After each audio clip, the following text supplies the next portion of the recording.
43वां सर्ग। अज्ञान कल्पित यक्ष नगर जैसे इस जगत का शुद्ध तत्व ज्ञान से विनाश हो जाने पर एकमात्र ब्रह्म में ही स्थिति हो जाती है। यह वर्णन महाराज वशिष्ठ जी ने कहा है, श्री राम भद्र भोक्ता और भोग्य रूप ये जो संपूर्ण अंतर अहंतादि और बाह्य जगत है, वह सब तत्वज्ञान से जगत अनुभव रूप भोग के स्वरूप ज्ञान से असत्य सा बन जाता है। जो भोग होता है उसका अवसाद चित्ती से ही हो जाता है। वह भोक्ता और भोग्य के संबंध का अनुभव है। उसी अनुभव से मोह के द्वारा आत्मा और अनात्मा के धर्मों को एक दूसरे में समझने वाले यानी भोक्ता में ही आत्मबुद्धि रखने वाले मूढ़ों को बाह्य जगत का भोग होता है, स्वतः नहीं। इसलिए परमार्थ दशा में बाह्य और अभ्यंतर जगत का अनुभव ब्रह्मरूप ही है। इसलिए तत्वज्ञानियों को भोग वर्गों में रुचि नहीं होती। ये कहते हैं, जो पुरुष अज्ञान से अज्ञान से भली भांति मुक्त हो गया है तथा जिसकी आत्मा बोध से शीतल हो चुकी है, ऐसे महानुभाव का यही चिन्ह है कि उसे भोग जल रुचता नहीं। इस प्रकार भोग्य वस्तु से जो विरक्त हो गया है, उसी के लिए भोक्ता में अहंकार रूपी अंश का एकमात्र त्याग कर देने से विशुद्ध चिन्मात्र रूप से अवशिष्ट निर्वाण सिद्ध हो जाता है। ये कहते हैं, भद्र नाम रूपात्मक विषयों में ब्रह्म स्वरूप दूसरे दूसरे ज्ञानों का संपादन करना निरर्थक ही है। केवल अहम बुद्धि का अभाव ही मोक्ष है, यह आप जानिए। भोग जल नहीं रुचता, ये जो कहा है उसी को पुनः विशद रूप से कहते हैं। जैसे स्वप्न में दृष्टिगोचर हुए पदार्थ जगे हुए पुरुष को किसी तरह का आनंद प्रदान नहीं करते और न उसकी दृष्टि में वे अपना अस्तित्व ही रखते हैं, वैसे ही मैं ये जगत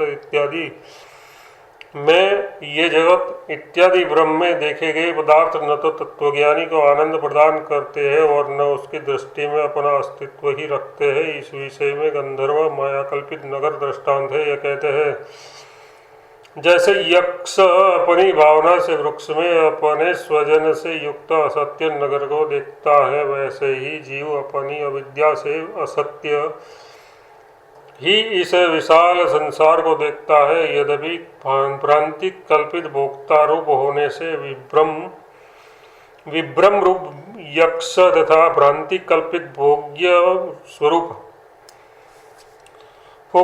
होने से उसका नगर भी नहीं है, तथापि परस्पर उपभोग रूप अर्थ क्रियाकारी होने से जैसे वे दोनों सद्रूप की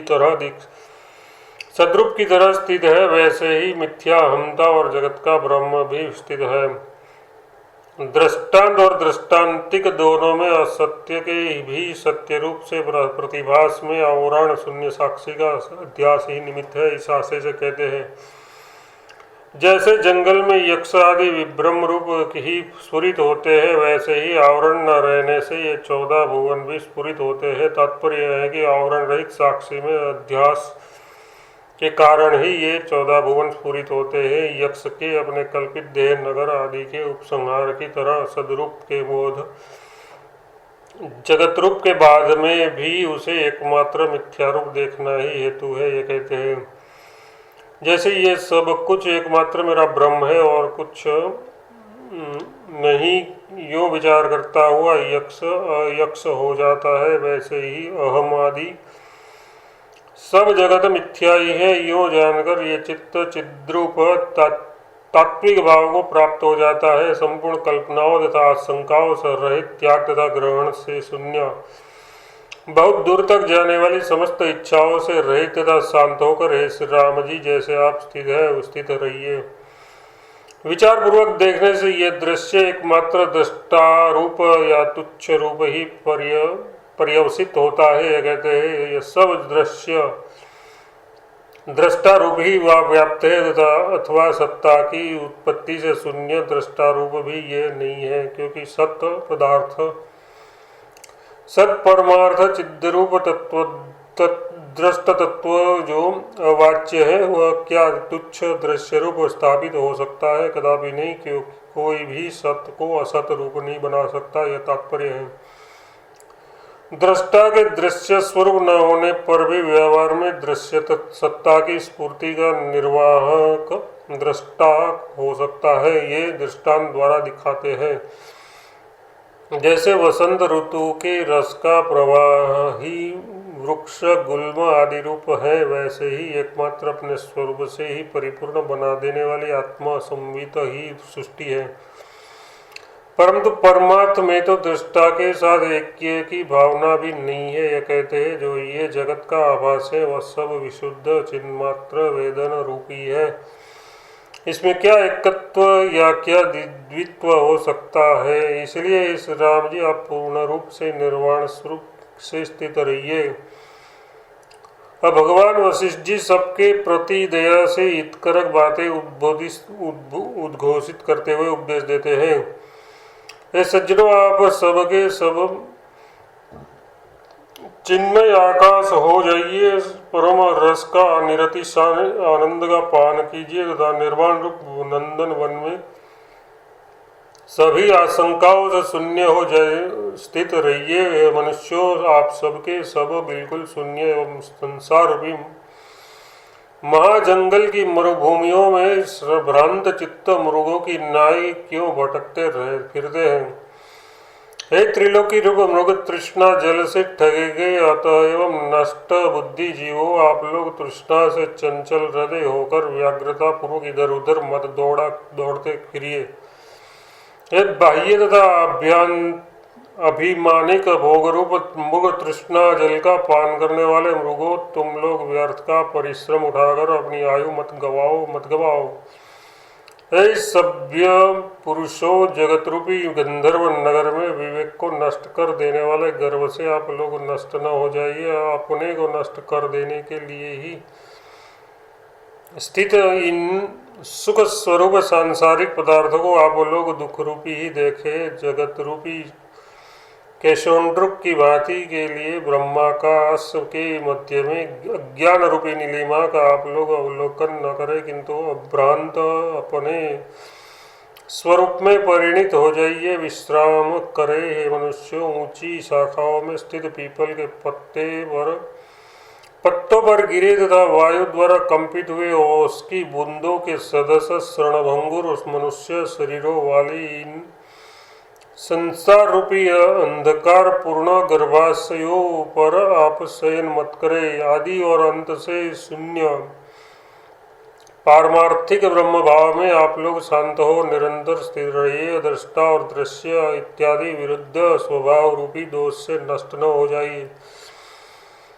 अज्ञानी जन ही संसार को सत्य समझते हैं, वस्तुतः वह कुछ भी नहीं है। अवशिष्ट जो सत्य वस्तु है उनका तो नाम भी नहीं है। तृष्णा रूपी लोह की श्रृंखला से वेष्टित संसार रूपी पिंजरे को आत्मज्ञान के बल से जबरदस्ती तोड़कर सिंह के समान सबके ऊपर स्थित रहिए। मैं और मेरा इस अभिमान रूप भ्रांति की एकमात्र शांति ही मुक्ति है, इसके सिवा और कोई दूसरी वस्तु मुक्ति नहीं है। तथा जिस किसी रूप से स्थित योगी की वह अपनी सत्ताई है। अपार संसार मार्ग में निरंतर चलते रहने के कारण खिन्न हुए पथिकों के लिए वही विश्रांति का एक अलग स्थान है, वह विश्रांति का स्थान है। यो उसी की कल्पना कर कहते हैं, इस संसार रूपी मार्ग में लगातार चलते रहने से खिन्न हुए पथिक के लिए निर्वाणता, वासना शून्यता और उत्कृष्ट त्रिविध ताप शून्यता से ये तीनों ही शांत विश्रांति की भूमिका है। परस्पर कथन के अयोग्य अर्थों से भरे ये जगत के परमार्थ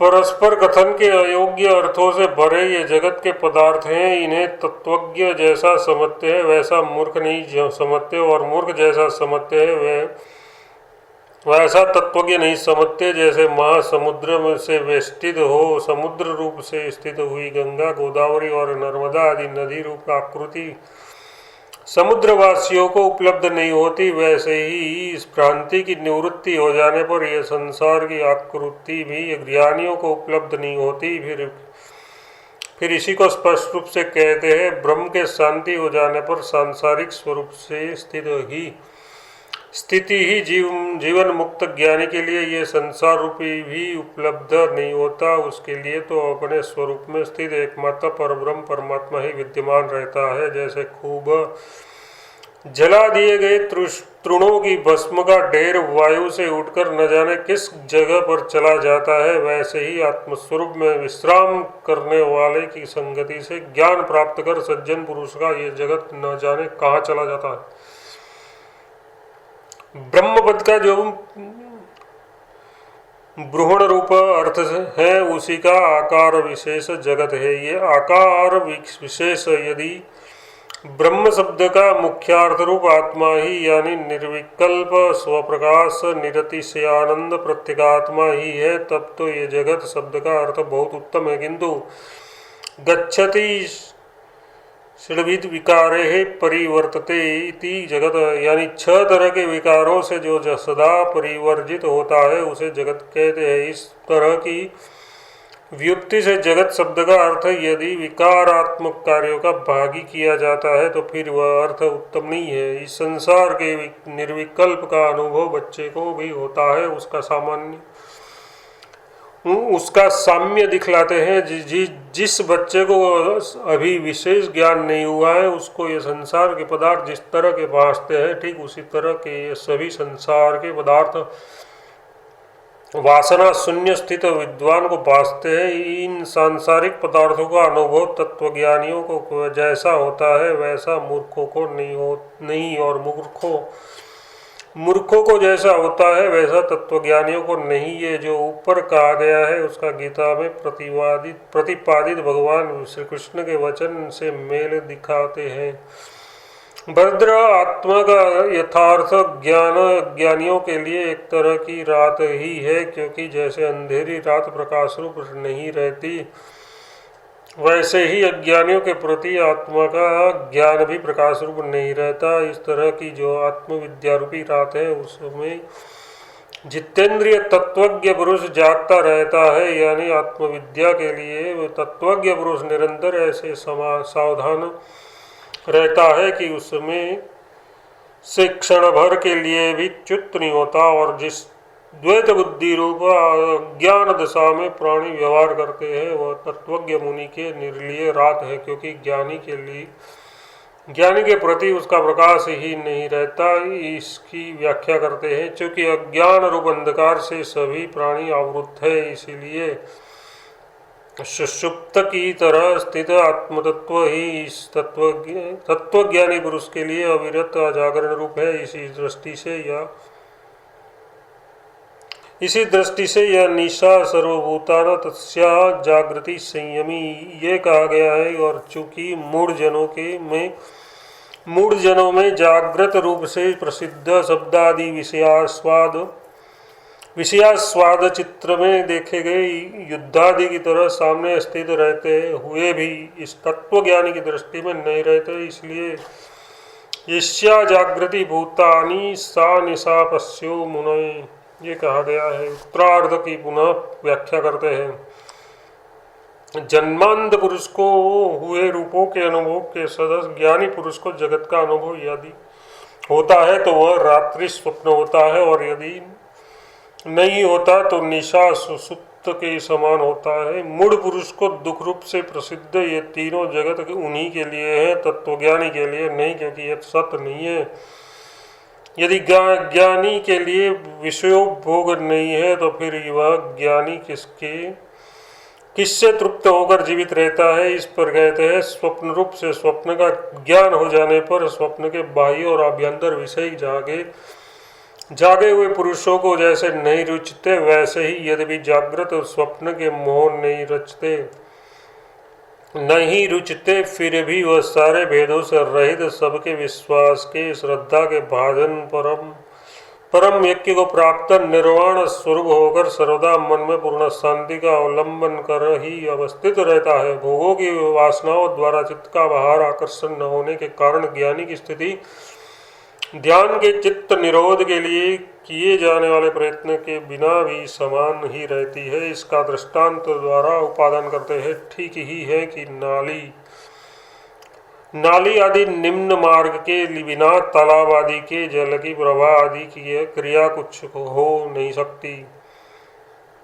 बाह्य अर्थों का बाध होने पर बाह्य इंद्रियों का निरोध हो सकता है, परंतु मन का निरोध कैसे हो सकता है? कहते हैं अर्थ विषय, मतलब विषय ही मन में और मन ही अर्थ है। जो बाह्य और आभ्यंतर रूप विषयाभास है वह मन ही है। जैसे नदियों के जल जब तक समुद्र में नहीं पहुंचते तब तक नदी प्रवाह आदि नानाविध आकारों में भासती रहती है किंतु जब वे समुद्र में जाकर मिल जाती है तब तो एकमात्र जल रूपी भासती है।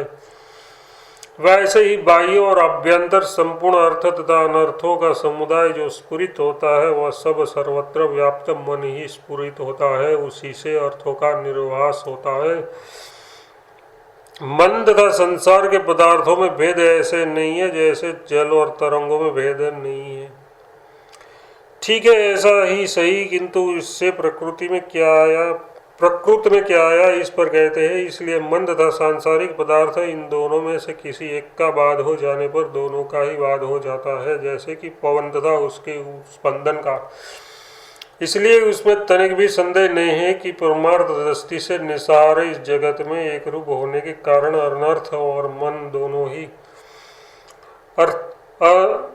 अथर्ग्य और मन दोनों ही किसी एक की शांति से शांत हो जाता है। इससे तत्वज्ञान से जब अर्थ का बाध हो जाता है तब मन भी अबाधित हो ही जाता है। संसार के सब अर्थ संकल्प रूप ही है। बुद्धिमान व्यक्ति को उसकी कभी भी इच्छा नहीं करनी चाहिए। मन की भी यही स्थिति है। इसलिए तत्वज्ञान से अर्थों की एवं मन की निवृत्ति अवश्य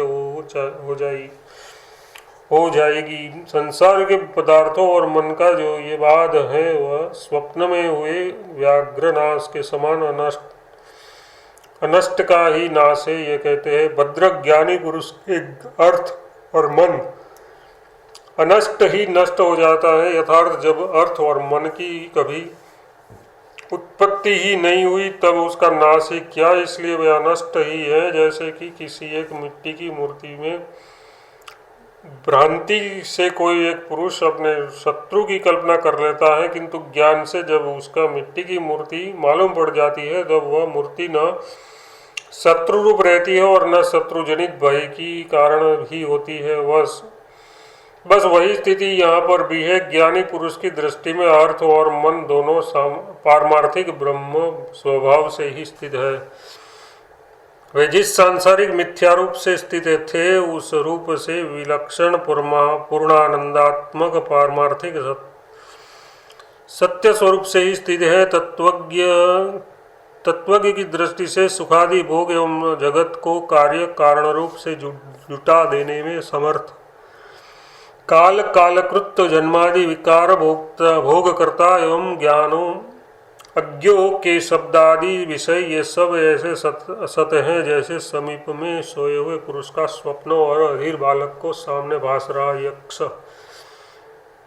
जैसे धीर वीर पुरुष की दृष्टि में पिशाच बुद्धि अस्तित्व नहीं रखती, वैसे ही ज्ञानी पुरुष की दृष्टि में अज्ञानियों के समस्त जगत भी अस्तित्व नहीं रखते। अज्ञानी पुरुष ज्ञानी को भी बहुत काल तक अज्ञानी समझता है। ठीक ही है, अज्ञानी की दृष्टि से तो वंध्या भी पुत्र पौत्र आदि परस्पर परंपरा से बढ़ती रहती है। तब तत्वज्ञानी पुरुष जगत का स्वभाव कैसा मानते हैं इस पर कहते हैं तत्वज्ञानी लोग को ज्ञेय रूप न होते हुए भी स्वप्रकाश स्वरूप होने से ही अर्थाभास की तरह स्थिति यानी भासमान तथा आदि और अंत से शून्य ब्रह्म रूप बोध को संसार का असली स्वभाव कहते हैं। बाह्य अर्थों में कहे जाने के प्रकार को आभ्यंतर मानसिक अर्थों में और समझना चाहिए, ये कहते हैं। और मन के शब्दार्थ से रहित मानसिक ज्ञान के अविषय कालादि विभागकृत परिच्छिन्नता से वर्जित बोधरूप जल मन एवं बुद्धि रूपी तरंगों से युक्त सा प्रतीत होता है, परंतु वह निर्मल ही है और इसी को प्रपंचगत स्वभाव समझते हैं। इस तरह विस्तार के साथ अज्ञानी और तत्वज्ञानियों के जगत ज्ञान के जो दो प्रकार दिखलाते गए हैं, उसको यथार्थ रूप होने के कारण द्वितीय प्रकार ही उपादेय है। यह कहते हैं इस राम जी शुद्ध आत्मा में के भीतर संसार के पदार्थों तथा मन का संभव कहाँ है अथवा वे कैसे ही है, इस पर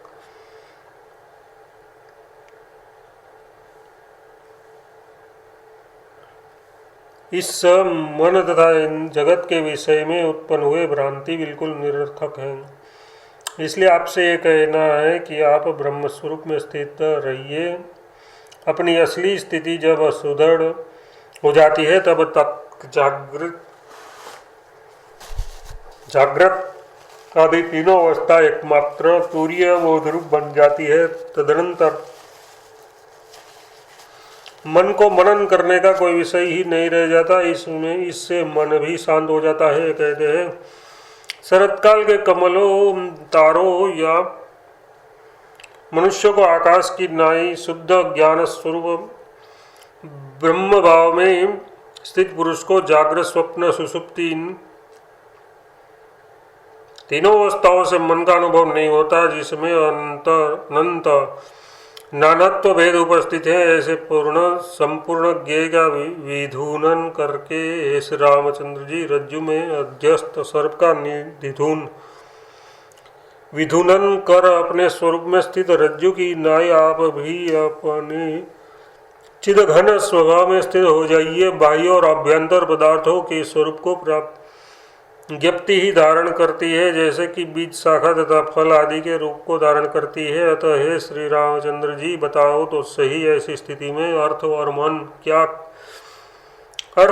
कहाँ रहे। ज्ञेय पदार्थों के भाव से बुद्धि या वृत्ति भी अनिर्वचनीय पद को प्राप्त हो चुकी है। इसलिए श्री रामचंद्र जी संपूर्ण विषयों से शून्य स्वयं प्रकाश सद्रूप आत्मा ही शेष है। पदार्थ और मन दोनों का निरूपण एक दूसरे के अधीन होने से इसमें कोई भेद न रहने पर आखिर में एकमात्र भ्रांति ही उसमें सिद्ध होती है। ये कहते हैं अर्थ ही मन में और वह अभाव रूप ब्रह्म है तथा मन ही जगत के पदार्थ रूप से परिणित होता है और वह भी अभाव रूप ब्रह्म ही है।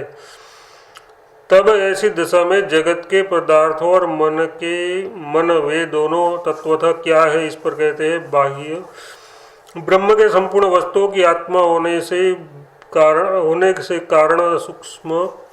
कारण शून्य इस मन रूप से ही वही भासता है और ब्रह्म के अनुभव से पदार्थ भी मिथ्या ही भासता है। हे श्री राम जी, जैसे कारण रहित अर्थों का प्रकाश होता है, वैसे ही कारण रहित ही मन भी भासता है। बिजली की चमक के तुल्य अस्थिर यह मन इधर उधर अपनी चंचलता प्रकट करता है। हे श्री रामचंद्र जी, एकमात्र मन का स्वरूप होकर आप भी इस संसार में भ्रांत से हो रहे हैं। एक आत्म स्वभाव का यदि आप परीक्षण कर लेते हैं तब तो आप न मन रूप है और न भ्रांत से ही हो रहे हैं।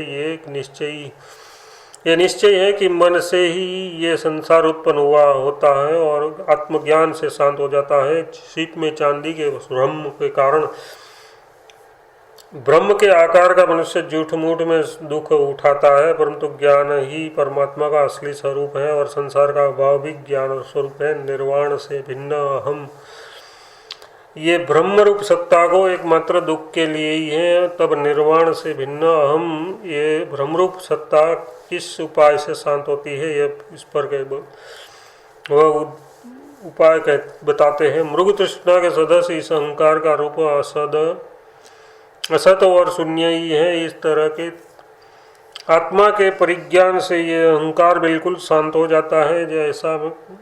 ऐसा कैसे होगा, इस पर कहते हैं सृष्टि के प्रारंभ में ज्ञानमय ब्रह्मा सर्वज्ञ होने के कारण सृष्टि करने योग्य सभी पदार्थों को आत्मस्वरूप ही जानकर स्वयं उस तरह के ज्ञान युक्त हिरण्यगर्भ होकर उसके संकल्प के अनुसार बाह्य और आभ्यंतरिक पदार्थ स्वरूपता को अपने शुद्ध आत्मस्वरूप का परित्याग न करते हुए ही ऐसे प्राप्त हो गए जैसे तरंग रूपता को जल। ठीक है, ऐसा ही सही, किंतु इससे प्राकृत में क्या आया, ये इस पर कहते हैं, इससे ये सिद्ध हुआ कि मूल से लेकर शाखा के अग्रभाग तक वृक्ष की जैसे एक ही सत्ता है, वैसे ही ज्ञाता ज्ञान और ज्ञेय रूप जगत में भी अत्यंत निर्विकार भाव को प्राप्त ज्ञेय पर्यंत एक ही ज्ञप्ति की ज्ञान स्वरूप ब्रह्म की सत्ता सर्वत्र भास रही है, दूसरी सत्ता नहीं। सत्ता की एकता में दूसरा दृष्टांत देकर उसका उपादान करते हैं। जैसे लाखों योजन पर्यंत दूर एक ही निर्मल आकाश भासता है, वैसे ही ज्ञेय पर्यंत एक ही अखंडित निर्मल ज्ञान भासता है। ज्ञान की निर्मलता में भी यही दृष्टांत है। यह कहते हैं जैसे सर्वत्र विद्यमान एक आकाश शून्य रूप होने से निर्मल है, वैसे ही ज्ञान ज्ञेय दशा में भी विद्यमान ब्रह्म निर्मल है, ये जानकर स्थित रहिए। जैसे घनीभूत होकर ही अपने को पाषाण रूप कर लेता है, वैसे ही चेतन विषय रूप होकर अपने को चित्त रूप करता है। बोध रूप आत्मा के अज्ञान से ही देश काल आदि सामग्री के बिना यह अज्ञानी आत्मा चित्त रूप बन गया है। वस्तुतः उक्त तर्कों से यह आत्मा एक ही स्थित है। शुद्ध चिदात्मा में यद्यपि अज्ञान आदि का कोई संभव नहीं है, तथापि अज्ञान काल में एक दूसरे को बोध देने के लिए ये सब कल्पना की जाती है। चूंकि अविद्या आदि का स्वरूप सर्वथा असंभव है, इसलिए तत्वज्ञान का उदय हो जाने पर अविद्या के साथ सब पदार्थ जल जाते हैं। इस तरह उपसंहार करते हैं श्री रामचंद्र जी। तत्वज्ञान से मूल अज्ञान के शांत होने पर महानुभाव लोग अभिमान रहित हो घी की तरह अपने स्वरूप में ही गलित हो जाते हैं, तथा गल जाने से वे निरतिशयानंद पूर्ण भाव से शांत होते हुए विक्षेप रहित हो निरंतर समाधि रूप विश्रांति में तत्पर होते हैं। 43वां सर्ग समाप्त।